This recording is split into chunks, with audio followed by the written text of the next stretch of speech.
ubanan kong Hakajing imjong me Ngawan siya me da kadonot Banay tilud yang ahi Wat lang aduna hakabot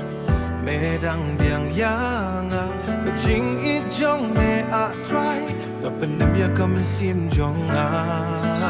Wat lang am day ubanan kong Medang kot yanga Wat lang at lot pan nga bakla Me ang ino yanga Atry nga ay lut ya kajing nim Hakti jong me ngan siyan ya Na dumenta adu bimjukut Me long kajing ker me jong Habagalanti ka kamdum Bat ka pertay ka pensir Nagan mau ya ka tien jong me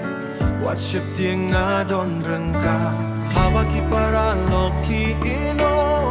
Medang sa hajan jong na Hakapur jong ka jing sha tenju Me long ka jing yan